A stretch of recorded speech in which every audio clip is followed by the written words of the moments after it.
আসসালামু আলাইকুম। চট্টগ্রামের লোহাগাড়ায় বন্যায় ক্ষতিগ্রস্ত ৩ শতাধিক পরিবারের চলাচলের একমাত্র সেতুটি নিজ উদ্যোগে পুনরায় নির্মাণ করে দিয়েছেন সমাজসেবক কফিল উদ্দিন লিটু।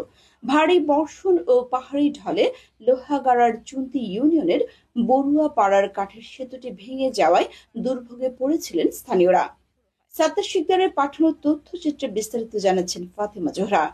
চট্টগ্রামের লোহাগাড়া উপজেলার চুন্তি ইউনিয়নের ৫ নম্বর ওয়ার্ডের বড়ুয়াপাড়া সম্প্রতি ভারী বর্ষণ ও পাহাড়ি ঢলে একমাত্র চলাচলের কাঠের সেতুটি ক্ষতিগ্রস্ত হয়।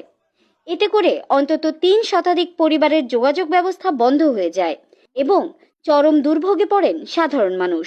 ভোগান্তি কমাতে এগিয়ে আসেন সমাজসেবক কফিল উদ্দিন লিটু। তিনি নিজ খরচে সেতুটি নির্মাণ করে দিলে যোগাযোগ স্বাভাবিক হয়। এদিকে চুন্তির হাতিয়ার খালের ভয়াবহ ভাঙন সরেজমিনে পরিদর্শন করেন কফিল উদ্দিন লিটু। সংশ্লিষ্ট কর্তৃপক্ষের সাথে আলোচনা করে কার্যকর পদক্ষেপ নেওয়ার আশ্বাস দেন তিনি। এ সময় স্থানীয় রাজনৈতিক ও গণ্যমান্য ব্যক্তিবর্গ উপস্থিত ছিলেন।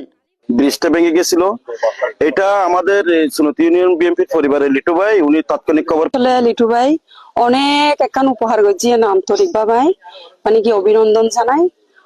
রাজনীতির ঊর্ধ্বে আগে মানবতাটার কারণে আমি এই কাজটা তড়িৎ গতিতে করে দিছি। কারণ যদি এই কাজটা করে না দিই তাহলে এটা সরকারি ভাবে অথবা অন্য কোনো উপায়ে করতে গেলে অনেক সময়ের ব্যাপার।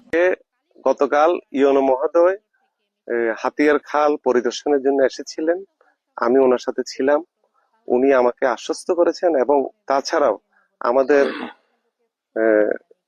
নেতা জনাব নজরুল মোস্তফা আমিন ভাইও এসেছিলেন, পরিদর্শন করেছেন। দীর্ঘমেয়াদী একটা পরিকল্পনা আছে, এখানে বিভিন্ন ছোটখাটো ব্রিজ এবং ক্যান্টিলিভার দেওয়ার একটা পরিকল্পনা ওনারা হাতে নিয়েছেন। হয়তো কিছুদিন সময় লাগলো, এটা বাস্তবায়ন হবে ইনশাল্লাহ, সেই আশা রাখতে পারেন। আর স্থানীয় এমপি মহোদয় তো আছেনই, উনিও হয়তো এটার ব্যাপারে অনেক আন্তরিক। আমি